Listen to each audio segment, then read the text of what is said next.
Oh, absolutely, absolutely. That's where it is. You know, the chiropractor that the problem is in the low back, in the lumbar spine, versus does walking aggravate it? Oh, absolutely. I can't even go up and down steps anymore, doc. It's just too painful. That tells me it's in the hip. It's in the sacroiliac, the hip socket. All right. So two different areas. So I need to know that. And then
misalign.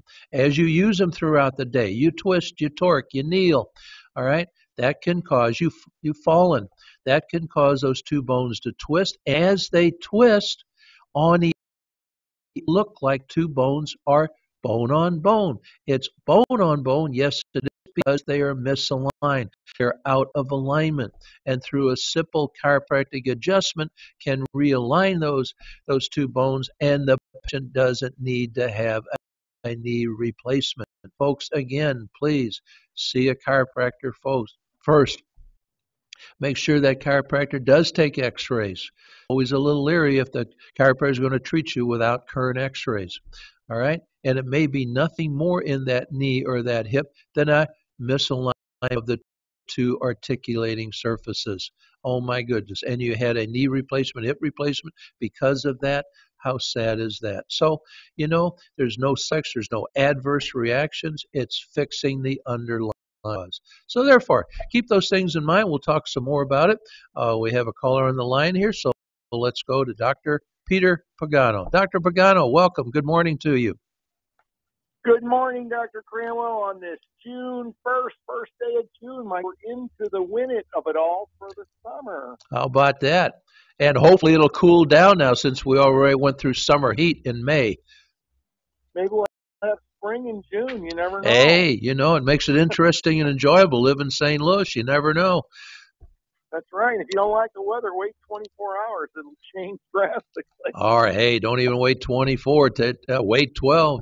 We've all had days where it rained and snowed and had 70 degrees all in one day. That's why we like St. Louis. Stick around all in one day. Anyway. Yeah, if you're having joint problems, boy, it's kind of hard on your everything aches. It's interesting you brought that up. And again, Dr. Peter Pagano here for all of our listening audience, a practicing dentist now in West St. Louis County, where he's been practicing now for over 40 years. And he joins us on a weekly basis. And at times he's here in the studio. Today he's calling in.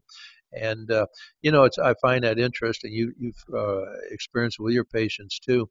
I find that patients with this weather-related or barometric change-related arthritis my goodness, I mean, they are many times very, very precise. They know what's happening in the next couple of hours with the weather. They know it's coming in. Uh, and talk about exact and, consistent. And it's fascinating at times, Exactly. you know. So, Dr. Cranwell, I got to say, you're talking about these joint problems in the back, and I'm like, holy cow, you're again in my head. Somehow you're in my head because I have patients come in with all these kind of problems, and they get stuck on gabapentin, which is Neurontin, Yes. and it was originally to be used for like pain medication and anticonvulsant therapy, Yes. sometimes for herpes zoster treatment for the pain of herpes zoster and things like that. And of course, it does improve your mood because it works on the neuromuscular or neurosynaptic junctions. And it's kind of strange to me, but they extended it now to if you're having pain, take the gabapentin. It'll work for anything, And then it's now being used off-label for many pain conditions, including I see my patients headaches and TMJ problems, and they're on the gabapentin too. I call it the gabapentin train because it doesn't do a darn thing for anything that's causing the problem. It's just a symptom masker. Exactly. And on top of it, what's concerning and actually scares me, Dr. Pagano, is all the adverse side effects. Look it up in the, go Google and all that and see all the adverse effects of gabapentin. I'm not going to right here, but I mean any medication, they all have side goodness. It may diminish your pain or eliminate your pain, but you may suffer kidney distress, failure, liver failure. I mean, my goodness, again, but it doesn't, as you said, symptoms. Exactly. It doesn't fix the underlying problem. And I've seen the same thing. I mean, my goodness, they're using gabapentin or Neurontin now, just about everything. You got some pain, take it. Well, what's causing the pain? It might be just, it brings up another point of, as you just mentioned, the arthritis and the temperature changes in these people. One of the types of arthritis, I see quite a few of patients coming in. They don't come in for this, but they come in from other problems. And upon talking to them, one thing leads to the other, and say, "Oh yeah, I got gout, gouty arthritis." And I say, "Well, what has the doctor said about that?" And they say, "Well, you got to take this medication." You're getting old. You're getting old. That's all. Yeah, and as you well know, and with you also, that's one of my pet peeves when a patient is told they have these symptoms only because of their age. I mean, come on now, and they got gouty arthritis. As Curly used to say in the Three Stooges, I resemble that remark. Yeah, exactly. And I do, and I mean, you're 40, 45, 50 years old and you got gouty arthritis. Well, live with it because of your age. I mean, that's a heck of a sentence for the rest of your life, and take this medication and on and on and on. Well, how did you get gouty arthritis? Well, the doctor told me in my family.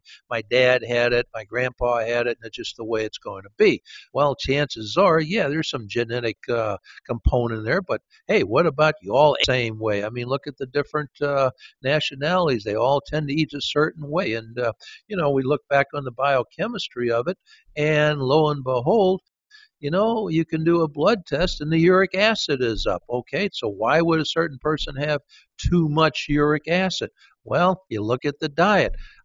I mean, I haven't found yet, and I doubt that you have, Dr. Pagano, but I will tell you this in 40 plus years of practice, I have not found yet a vegetarian had gouty arthritis. Now, I mean, really. Now, as soon as I say that this afternoon, somebody's going to call or walk into my office. Yeah, I know that, and come on in. I mean, for sure, we welcome that because gouty arthritis is very simple. All right, got too much uric acid. Look at their diet. They're not eating a lot of protein. All right, protein, and fats and all that kind of stuff. It's balanced, and as you and I've talked so many times, I mean, our life environment, whether it's our internal environment, external environment, is all about homeostasis, environment, everything in moderation. If you got too much of something and not enough of something else, hey, you start to have that imbalance.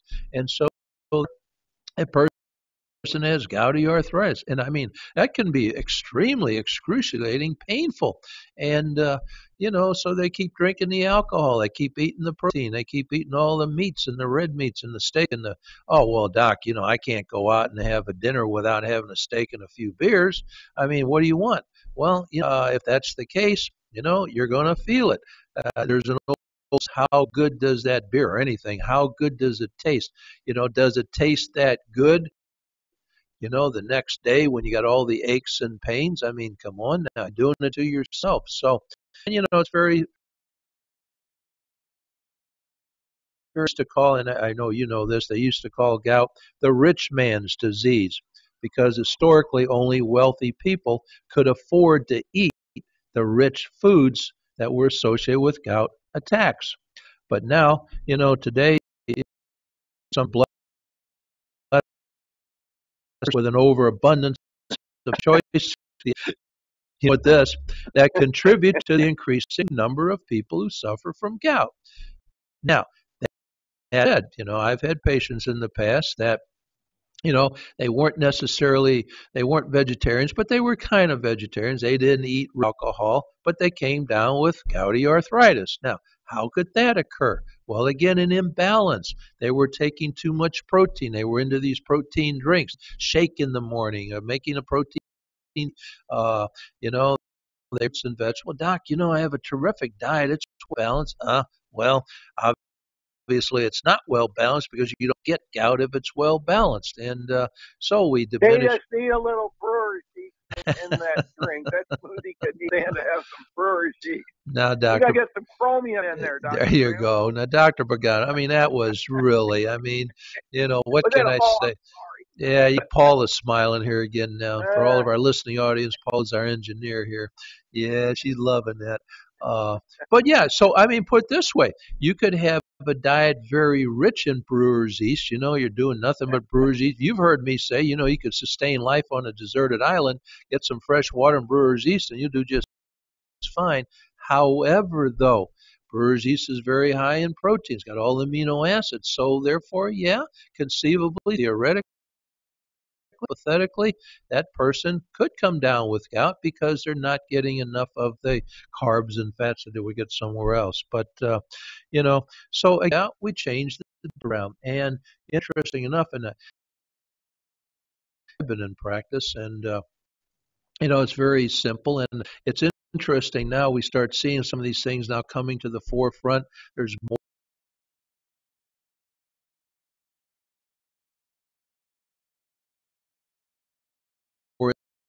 that you can eat or drink for gout, and it helps very well. I mean, not only at times it can definitely pain, you can even turn it around. How can we know that? We can take some x-rays. We can do the blood work for the uric acid in 6 months and 8 months and see those things change.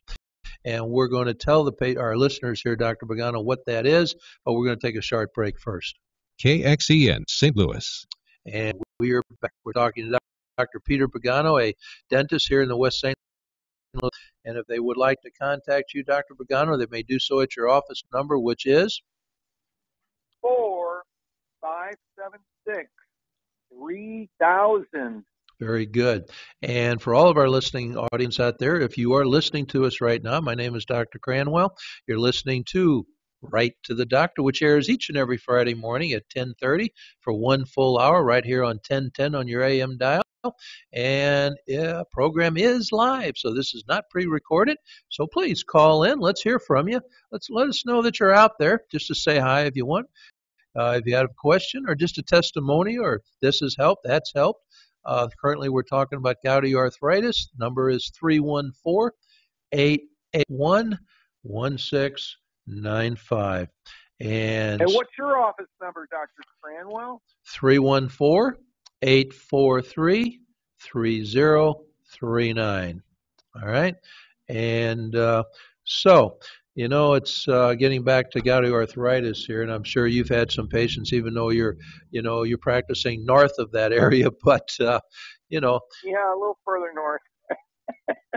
but again, But as I you're, tell you, so I see symptoms. I mean, if you do have arthritic changes, you've got these two jaw joints, TM joints, temporal mandibular joints, that can be affected and have pain and swelling as a result of these deposits that are occurring. Uric acid is in the bloodstream, yes, so it settles out in any joints. There's no safe haven for uric acid. If it's once in the bloodstream, it's going to set in the areas of the joint. So yeah, you can have inflammation of the TM joint. yeah, and whether it's in Hello? Can you yes, hear me, Dr. Kram? yes, very well, I'm getting a signal on my line right now. okay, Like someone just hung up. okay. Uh, but anyway, and so even you as a dentist, Okay, you there? it's gone. All right. Yeah, I'm here. Uh, Okay. but even as a dentist, Dr. Pagano, put it this way, the patients in your chair there, you have their undivided attention.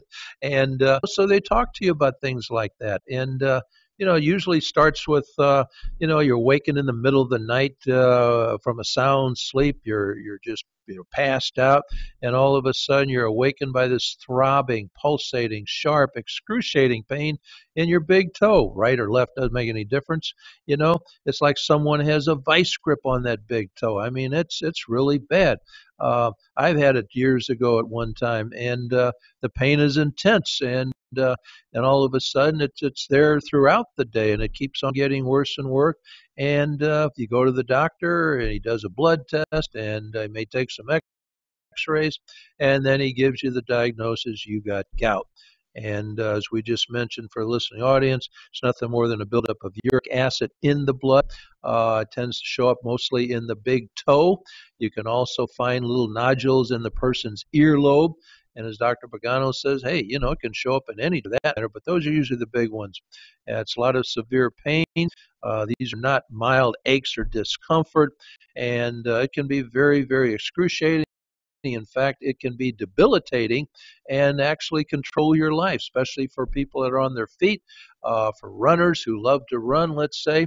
It can change their whole life. And it's a uric acid is a chemical in your body that creates when it breaks down purines, which is a substance found naturally in the body and concentrated in certain foods, let's say the high proteins, the red meats, the alcohol, things like that. So again, folks, you get too much of that along with not enough of the other things, the carbs, the fats, vitamins, and minerals, you're going to start suffering from this years later. And these deposits occur then in the big toe, the ankle, heel, wrist, fingers. You got gout. And, you've been told many times by your doctor there's really no cure for it, and they prescribe some heavy-duty NSAIDs and steroids and uric acid lowering drugs.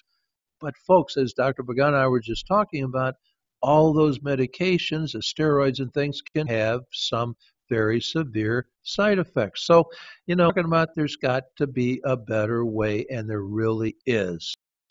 And that better way, folks, one word: cherries.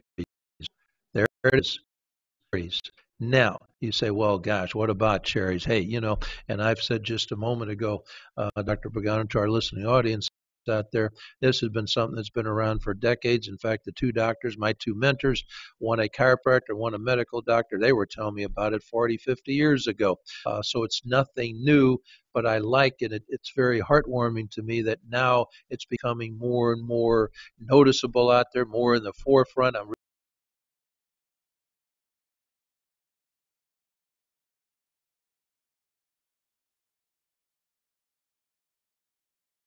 is the tart cherry, T-A-R-T, tart cherry. And we're going to talk some more about that, but just for right now, the best source of that really is to get the concentrate. Concentrate. It's great too. It really is, okay? And it's got a good taste to it. And I know because I do drink it on a day-to-day day basis. And now, in addition to, and we're going to talk about the enzymes and things like that, because cherries contain certain something called anthocyanins, it's flavonoids, it's let's say it's a break off of vitamin C. That's what gives the cherry their dark, deep red color. And studies have shown that these reduce DNA damaging inflammatory markers and also they're antioxidants. Now, it's got to be tart cherry, and the reason I suggested the tart cherry concentrate because then there's nothing else in there. And you reconstitute it with as much water as you want, and then just drink it right there, okay? And, you know, in addition to that, tart cherries also contain natural melatonin. So therefore, a good time of day to drink the tart cherry would be in the evening. Melatonin helps you sleep at the same time. So as far as taking the tart cherry juice, folks, you know, side effects, hey, there are none.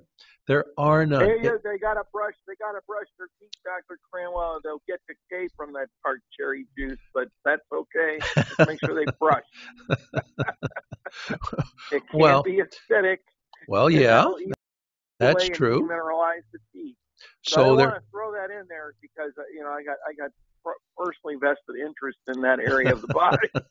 For sure, absolutely. So therefore, to diminish that, hey, we don't want to swirl around. You know, we don't want to put it in your mouth and swirl around it, and you know, not a mouthwash. Yeah, it's not. There you go. Thank you. Exactly. That's what I want to say. It's not a mouthwash, folks. It's to be, you know, just take it in your mouth and swallow it. Drink it. I mean, don't swallow it around a mouthwash. No, forget it. Okay, because like Dr. Pagano said, there is acid in there, but scientific studies show that it has a wide variety of health improvements, muscle recovery, exercise, sleep quality because of the melatonin.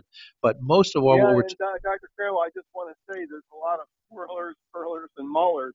You know, you do better sipping it through a straw. But if you got to drink it down. Yes. It's good for inside, but it's not good for the teeth. Exactly. Okay. That's the same with all that soda and all that those drinks that are energy drinks and all those things that's supposed to be electrolyte drinks and everything, you know, Powerade, Gatorade, all these things they're all acidic. So, you know, if you got to drink them, chase them with water. Amen. Let's get to the phone lines here, Dr. Pagano, and let's talk to Matthew. Matthew, you with us? Yes, sir. I'm with you. Matthew, good morning to you and welcome to the program. What part of St. Louis? Morning, Matthew.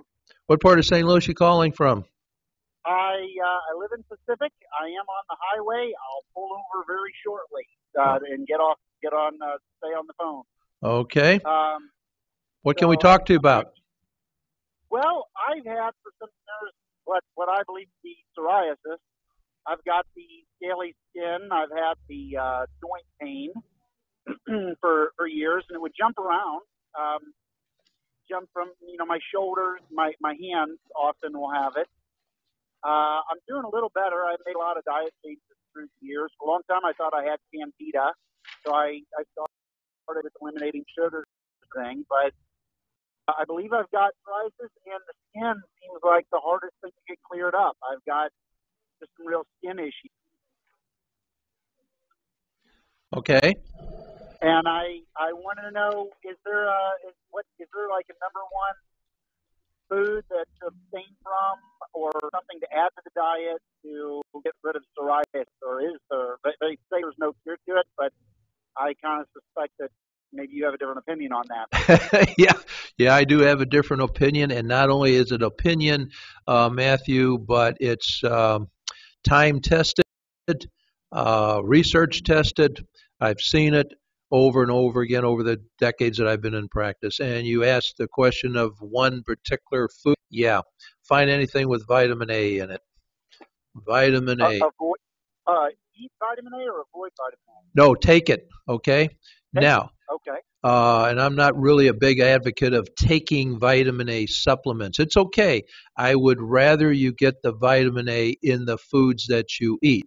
Now, right off the bat, the most concentrated vitamin A foods are going to be your carrots and or your sweet potatoes. Now, Vitamin A, as we learned, and I don't know, how old are you, Matthew? I'm 40. Okay. I know we, Dr. Pagano and I, way back when we learned it back in high school biology, vitamin A was the nutrient for healthy eyes, for night blindness, things like that. Well, more And important. also for wet mouth and any mucous membrane areas of the body that need to be wet Yes. or are wet. And that includes your throat, your esophagus, you're down even in the areas right before even into the lungs. So that's important that vitamin A is prevalent so that the body can make mucus. And yes, very good. So therefore, any type of drying situation, Matthew, dry skin, psoriasis, eczema, dandruff, dry eyes, hard stools, anything like that. Yes, let's start out with the vitamin A. So there's an old saying, and I think it applies in here, and I'm a very strong advocate of it. In situations like this, Matthew, you're really not going to be able to eat yourself out of it. So let's start with, and my favorite in this suggestion, I would suggest it to you, is carrot juice. Make up your own carrot juice. Get yourself a juicer. If you don't like particularly straight carrot juice, you can always put an apple into it. That sweetens up. Put some kale or spinach. Kale and spinach also have a source of vitamin A, and start drinking it. This also goes, why I'm thinking about it, Matthew.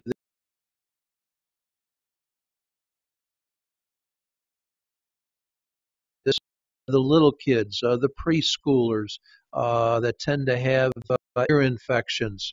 For anybody that tends to have 4-year-old, okay, mama has them on one antibiotic after the other. It's just not helping, and now we're going to have to put tubes in the ears, etc. Interesting enough, we give them some carrot juice, and most of the time, well in the high 90 percentile, 6 months, a year, 2 years later, they never had to have the tube in there just by adding carrot juice because it's vitamin A. And how many our diets aren't that rich in A? It does have A in it, so it becomes very deficient in one's diet. We learned back, if you go back by my training